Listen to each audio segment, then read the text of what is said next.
Guys, assalamualaikum warahmatullahi wabarakatuh. Nah, di sini saya akan melanjutkan materi-materi tentang metodologi studi Islam, yaitu tentang sumber ajaran Islam. Nah, sumber ajaran Islam sendiri itu ada 3 loh guys. Bayangkan, agama kita itu memiliki 3 sumber, yaitu Al-Quran, yang kedua ada hadis, dan yang ketiga ada ijtihad para ulama. Buat kalian yang pengen tahu lebih lanjut tentang sumber ajaran Islam, tetap di channel ini ya, gak boleh kemana-mana, oke? Kalian setelah menonton video ini, jangan lupa di subscribe, terus di like, dan komen juga boleh. Silahkan menonton. Oke guys, untuk yang materi pertama yaitu Al-Quran. Nah, di Al-Quran itu ada 3 bagian yang akan dibahas. Apa aja yaitu? Yang pertama, fungsi Al-Quran. Yang kedua, tentang Al-Quran sebagai firman Allah. Yang ketiga, ilmu Al-Quran dan tafsir. Mari kita menuju materi yang pertama, yaitu fungsi Al-Quran. Kalian tahu nggak sih, Al-Quran itu banyak banget fungsinya. Salah satunya, oh iya, kita mempelajari tentang Al-Quran dulu ya guys. Al-Quran itu berasal dari kata qara'a yaqra'u maqra'u. Nah, artinya bacaan. Qara'a itu artinya bacaan, oke? Udah tahu dong kalau bacaan pasti ya dibaca. Nah, firman Allah yang pertama, maksud saya wahyu yang pertama diturunkan oleh Allah untuk Rasulullah itu perintah tentang membaca, yaitu terdapat dalam Quran surat Al-Alaq ayat 1-5. Nah, kita menuju ke fungsi-fungsinya ya guys. Fungsi-fungsinya itu ada banyak sebenarnya, tapi di sini saya akan menyebutkan 5 saja. Yang pertama, Al-Huda. Al-Huda artinya petunjuk. Jadi agama Islam itu berfungsi sebagai petunjuk bagi seluruh umat manusia, nggak cuma umat Islam aja ya guys. Yang kedua, Asyifa artinya obat. Nah, pastinya Al-Quran itu sebagai penawar hati saat kita sedang sedih, saat kita sedang galau dan lain sebagainya. Kita itu harus banyak-banyak membaca Al-Quran. Karena apa? Dan baca Al-Quran kita bisa menjadi tenang hatinya. Yang ketiga, Mau'izah. Artinya Mau'izah yaitu nasihat. Jadi Al-Quran itu bisa jadi pengingat dan bisa jadi penasehat. Di saat kita melakukan sebuah kesalahan, kita harus banyak-banyak membaca Al-Quran. Kita harus memahami isinya dan kita harus benar-benar memperdalam ilmu Al-Quran itu. Yang keempat yaitu Al-Huda. Maksud saya Al-Furqan, yang artinya pembeda. Nah, Al-Quran itu berfungsi sebagai pembeda antara yang hak dan yang batil. Kalian tahu dong yang hak itu seperti apa? Yang hak itu pastinya sesuatu yang dicintai oleh Allah, dan yang batil itu pastinya diharamkan oleh Allah. Oh iya guys, cuma ada 4 ya ternyata yang saya sebutkan. Nah, mari kita lanjutkan materi yang kedua, mari kita menuju materi yang kedua, yaitu tentang Al-Quran sebagai firman Allah. Kalian tahu nggak sih, Al-Quran itu firman Allah loh guys. Nah, yang namanya firman Allah pasti datangnya dari Allah. Nah, waktu dulu itu banyak sekali perbedaan, maksudnya perdebatan. Kalau Al-Quran itu sebenarnya firman Allah bukan sih. Banyak orang-orang kafir itu mempertentangkan tentang hal itu. Akhirnya Allah itu memerintah pada Rasulullah untuk mereka itu membuatkan sebuah surat yang semisal seperti Al-Quran. Nah, mereka kan sudah menjelek-jelekkan, terus akhirnya mereka dituntut untuk membuat surat satu saja. Kalian tahu nggak apa yang terjadi? Dan akhirnya mereka itu sama sekali tidak ada yang bisa membuat. Sungguh ajaib bukan? Nah, Al-Quran itu benar firman dari Allah. Jadi tidak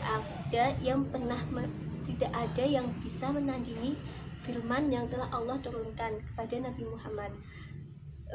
Terus kalau kalian nggak percaya dengan Al-Quran, buktiin aja sendiri. Coba deh kalian membuat suatu surat yang kalian itu benar-benar bisa gitu loh menandingi Al-Quran, menandingi firman-firman, maksudnya menandingi ayat-ayat yang sudah terdapat dalam Al-Quran. Pasti kalian kewalahan. Hal itu membuktikan bahwa Al-Quran benar-benar sebagai firman dari Allah. Yang ketiga, baik, di sini saya akan melanjutkan materi yang ketiga, yaitu tentang ulumul Quran dan ulumul hadis.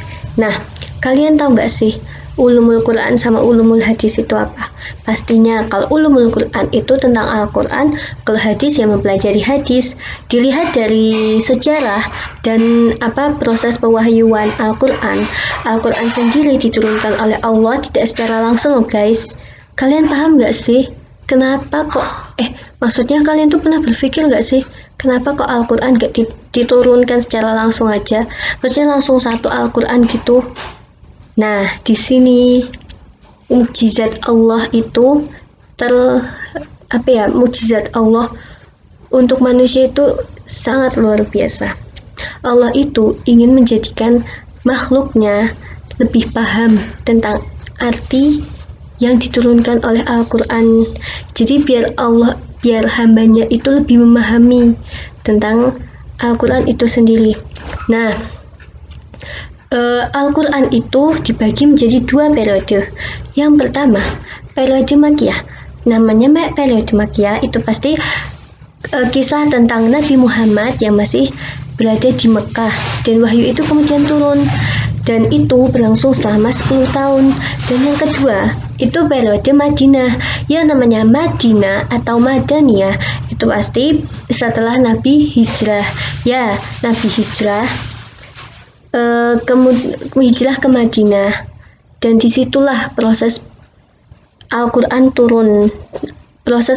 diturunkan, yaitu selama 13 tahun. Jadi total penurunan Al-Quran oleh Allah itu 23 tahun loh guys. Bayangkan 23 tahun, lama sekali kan. Jadi Al-Quran itu nggak secara langsung turun-menurun, nggak secara langsung diturunkan, harus berangsur-angsur dulu. Nah, kalau menurut saya, setelah saya membaca buku tersebut, saya itu memahami tentang ulumul Quran. Yang namanya ulumul Quran itu membahas tentang Al-Quran. Bisa saja itu membahas tentang ayat-ayat Makkiyah dan Madaniyah, terus tentang asbabun nuzulnya, terus tentang tentang mutlak dan mantuk, terus tentang mutasyabihat dan muhkam, dan masih banyak lagi. Pokoknya kalau kalian belajar tentang ulumul Quran nggak akan ada habisnya, dan kalian pasti terkejut gitu loh. Kalian pasti terkagum kenapa kok Al-Quran secara spesialnya diturunkan untuk Nabi Muhammad. Nah, sedangkan Allah itu menurunkan Al-Quran itu melalui 4 cara. Yang pertama, Allah memerintah Jibril untuk memasukkan wahyu di dalam Nabi Muhammad. Yang kedua, malaikat Jibril itu langsung menampakkan dirinya di hadapan Rasul ketika memberikan wahyu. Yang ketiga, malaikat Jibril itu berubah wujud menjadi seorang laki-laki yang tua. Yang keempat, malaikat Jibril itu saat menurunkan wahyu kepada Rasul seperti suara gemelincing lonceng. Jadi suara itu sangat keras sekali. Nah, untuk penulisan Al-Quran sendiri pada masa dahulu itu masih berserakan ya guys. Jadi Al-Quran itu diturunkan, ditulis dengan menggunakan pelepah daun, pelepah kurma, terus di batang, terus ada di batu, seperti itu. Jadi dulu itu belum ada kertas dan gunting. Bayangkan kertas dan buku, kertas dan pensil maksudnya, alat tulis. Bayangkan aja, zaman dahulu sama sekali nggak ada kertas, nggak ada bolpen, tip X dan lain sebagainya seperti yang tersedia saat ini. Terus kok bisa ya mereka itu menuliskan di situ? Ya, itu karena mukjizat dari Allah. Nah, pada masanya Abu Bakar, banyak para penghafal Al-Quran itu yang gugur. Oh iya, maaf, saya belum menyebutkan kalau Al-Quran itu tersimpan dalam ingatan para penghafal Al-Quran. Jadi zaman dahulu itu memang mereka belum bisa membaca, tapi mereka itu bisa menghafal berbagai ayat dan berbagai macam hafalan seperti itu. Mereka cepat sekali. Nah, disitulah akhirnya pada masa Abu Bakar, semua para penghafal Quran itu kebanyakan mati syahid dalam sebuah peperangan. Nah, untuk itu Umar bin Khattab itu mempunyai ide gimana kalau kita tuh mengkodifikasi Al-Quran saja gitu kan. Nah, pada akhirnya pada kepemimpinan Umar bin Khattab dibuatlah sebuah kodifikasi Al-Quran. Jadi Al-Quran itu ditulis dalam sebuah mushaf. Nah, yang nulis itu ada Zaid bin Sabit, ada Ubay bin Ka'ab, terus ada macam-macam sekali. Banyak yang menuliskan tentang Al-Quran dalam satu mushaf itu. Jadi intinya kalau ulumul Quran itu tadi membahas tentang itu kan asbabun nuzul dan lain sebagainya, dan juga membahas tentang kepenulisannya, tentang kodifikasi Al-Quran seperti itu. Nah, sedangkan kalau namanya ilmu tafsir itu kan artinya menjelaskan ya guys. Kalian tahu kan maknanya menjelaskan itu apa? Nah, menjelaskan sesuatu atau menjelaskan ilmu yang terdapat dalam Al-Quran. Jadi gunanya tafsir itu ketika ada ayat Al-Quran yang belum dipahami, nah disitulah tugas para ulama, tugas para nabi untuk menafsirkan ayat dari ayat tersebut. Itulah gunanya ilmu tafsir ya, seperti itu. Jadi antara ilmu Al-Quran dan ilmu tafsir itu saling berkaitan, karena kalau nggak ada ilmu Al-Quran tidak akan mungkin ada ilmu tafsir. Namun jika ada ilmu Al-Quran tanpa ilmu tafsir, nggak akan mungkin semua orang itu paham tentang agama. Nah, untuk ilmu tafsir sendiri itu ada dua periode. Yang pertama, periode mutaqaddimin. Siapakah itu?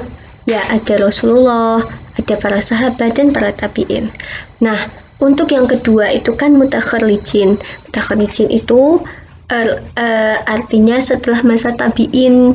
Jadi kalau di kalau di mutaqaddimin tadi itu kan coraknya itu corak tafsirnya itu dari Rasul, dari penafsiran para sahabat dan juga dari penafsiran para tabi'in. Tapi kalau yang mutakharrijin ini itu ada penafsiran baru yang jelas penafsirannya itu tidak akan jauh beda dari yang diajarkan oleh Rasulullah. Nah,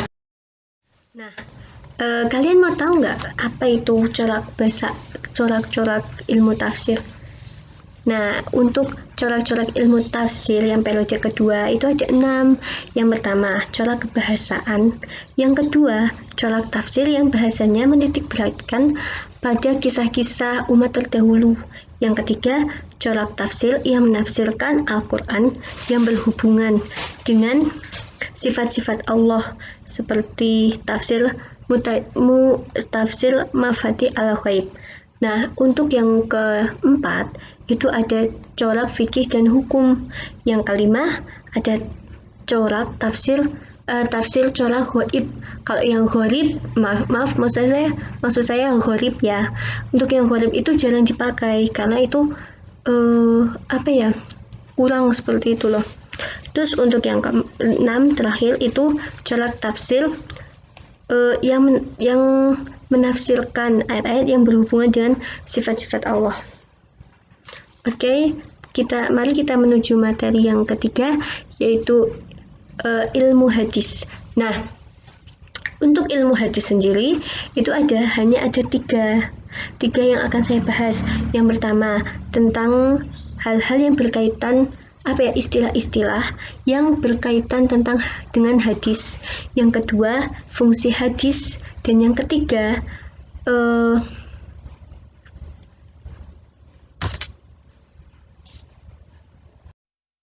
Mari kita menuju materi yang kedua, yaitu tentang ilmu hadis. Di ilmu hadis ini, saya hanya membahas tentang 3 pokok pembahasan, oke? Ingat 3 saja, nggak usah banyak-banyak. Karena ilmu hadis itu sebenarnya luas, tapi karena terlalu rumit juga, akhirnya saya hanya membahas 3 saja. Apa aja ya? Yang pertama, tentang istilah seputar hadis. Nah, kalian pernah dengar nggak sih tentang hadis, terus tentang sunnah, tentang asar, khobar, dan lain sebagainya?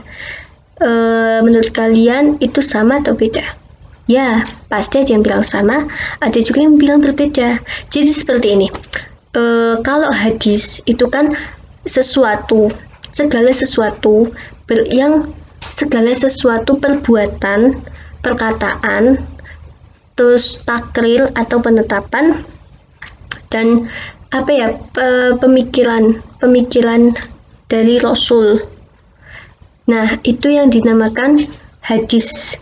Jadi hadis itu lingkupnya itu cuma tentang pemikiran, perbuatan, perkataan, dan ketetapan yang dilakukan oleh Nabi Muhammad SAW. Tapi kalau sunnah itu kan jalan. Yang namanya jalan itu pasti segala sesuatu, baik perkataan, perbuatan, terus perkataan, perbuatan, takril, dan sifat, atau perjalanan hidup Rasul dari sebelum ia menjadi Rasul. Maksudnya Nabi Muhammad dari sebelum beliau menjadi Rasul sampai sesudah ia menjadi Rasul alias sudah hijrah. Nah, untuk khobar, yang namanya khobar itu khobrun, artinya kabar. Kalau kabar itu berarti dari seseorang. Sedangkan kalau asar sendiri bekas sesuatu. Bekasnya itu berarti bongkahan kecil dari yang si khobar itu tadi. Nah, jadi beda ya guys antara khobar, hadis, sunnah, dan asar. Nah, di sini tuh saya membahasnya tentang hadis. Jadi, mari kita melanjutkan materi yang kedua, yaitu tentang posisi dan fungsi hadis. Nah, kenapa ya? Kok bisa hadis itu sebagai sumber ajaran Islam?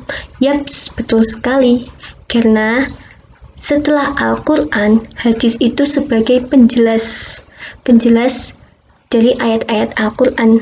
Jadi fungsi hadis itu untuk menjelaskan segala sesuatu yang terdapat dalam Al-Quran, atau sebagai rujukan yang kedua. Kalau di Al-Quran misalkan kalian menemukan sesuatu yang aneh dan kalian itu mencari di Al-Quran. Nah, di Al-Quran sendiri nggak ada guys. Akhirnya yang sebagai rujukannya itu hadis. Kalian harus benar-benar melihat hadis, atau bisa juga nanti dengan ijtihad para ulama. Jadi sumber ajaran Islam itu ada 3.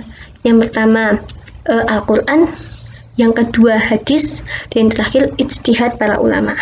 Ya, jadi posisi hadis itu tuh sangat penting. Karena kenapa? Ya karena hadis itu terletak kedua setelah Al-Quran. Jadi buat kalian yang masih bimbang, kalian bisa cari di Al-Quran. Kalau kalian gak nemuin di Al-Quran, ayolah cari di hadis, seperti itu. Nah, sekarang fungsi hadis itu sebenarnya banyak. Ada bayan tafsir, bayan taksis, terus ada bayan punya banyak sekali. Tapi di sini saya tidak akan bahas tentang itu. Saya hanya membahas tentang seputar hadis saja. Nah, yang ketiga itu tentang unsur-unsur hadis. Kalian tahu nggak sih, hadis itu juga punya unsur loh guys. Gak mungkin segala sesuatu itu disebut dengan hadis. Nah, apa aja ya? Oke, yang pertama, hadis itu harus memiliki sanad. Jadi sanadnya harus bersambung pada Rasulullah. Jadi misalkan ada seorang yang mengabarkan tentang ini gitu kan. Nah, tentang orang-orangnya ini itu harus bersambung pada Rasulullah. Kalau misalnya orangnya itu tidak bersambung ke Rasulullah, ya sanadnya terputus dan hadisnya akan tertolak. Yang kedua, matan. Jadi hadis itu matanya harus jelas, nggak boleh berbelit-belit atau nggak boleh setengah-setengah, itu nggak boleh.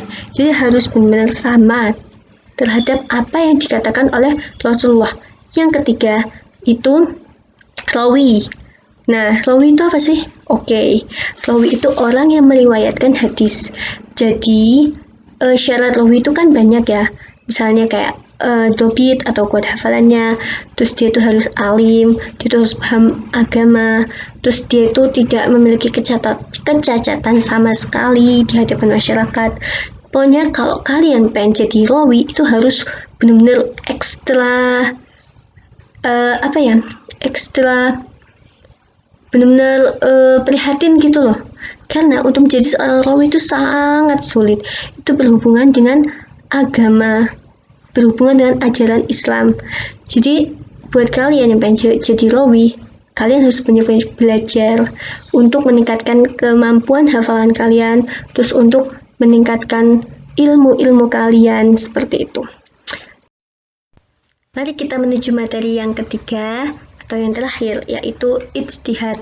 Ijtihad itu sebagai sumber agama Islam, karena ijtihad sudah pastinya yang dikemukakan oleh para ulama.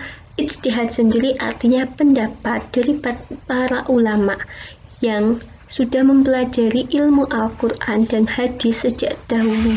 Jadi mereka itu sudah paham betul mana yang benar dan mana yang salah, seperti fatwa seperti itu loh guys. Nah, syarat-syarat prinsip maksud saya dasar utama dalam berijtihad itu terdapat dalam Quran surat Ar-Rum ayat 21. Nah, syarat-syarat mujtahid itu banyak sekali. Gak banyak sih, maksudnya agak ribet gitu loh. Contohnya, satu, seperti yaitu harus mukallaf. Kalau mukallaf itu dia itu mungkin dapat melakukan persiapan hukum. Yang kedua, mengetahui makna-makna lafaz dan rahasianya. Yang ketiga, itu mengetahui keadaan mukhatab yang merupakan sebab pertama terjadinya perintah atau larangan. Jadi, kurang satu guys. Satunya itu mengetahui keadaan lafaz, apakah memiliki qarinah atau tidak. Jadi maksudnya gini loh, seorang mujtahid itu tuh harus paham mana yang benar dan mana yang salah. Jadi harus paham dasar-dasar ilmunya dulu. Terus gak boleh asal berijtihad. Dan ijtihad dari para ulama itu tuh juga harus diteliti lagi apakah salah ataukah ada yang keliru dan lain sebagainya. Karena kalau sampai keliru itu akan menimbulkan kesalahpahaman yang besar di masyarakat.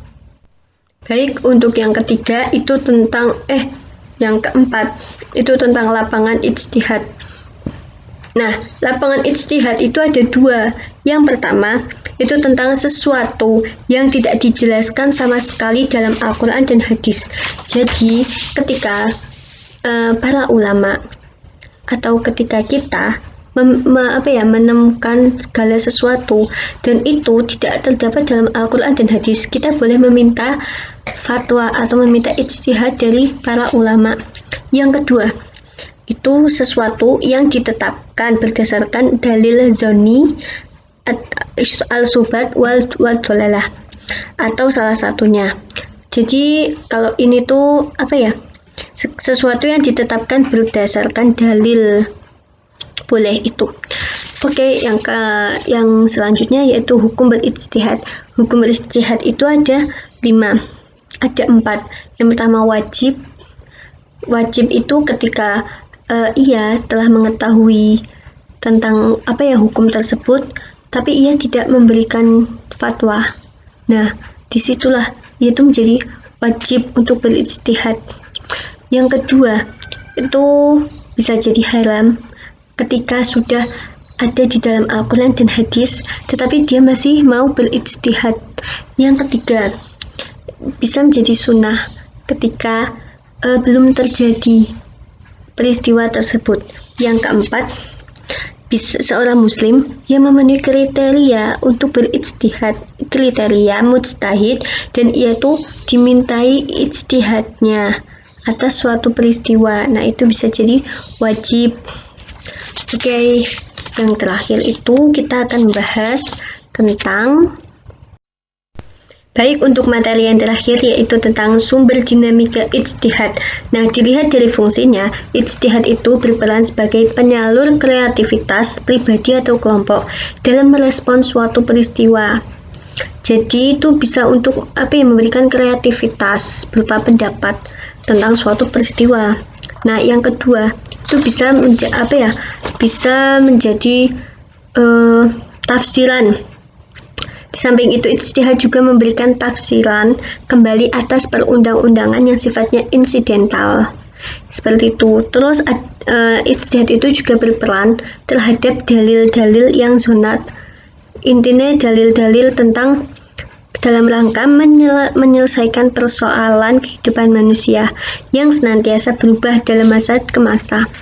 Terus, ijtihad itu diperlukan untuk menumbuhkan kembali ruh Islam yang dinamis, terus menerobos kejumutan dan kebekuan, memperoleh manfaat yang besar-besarnya dari ajaran Islam, terus kemudian mencari pemecahan Islami untuk masalah-masalah kehidupan kontemporer. Nah, ijtihad juga sebagai salah satu keunggulan atas agama-agama lainnya. Jadi, ijtihad itu banyak sekali. Itu salah satunya yaitu tadi untuk menghilangkan kejumutan.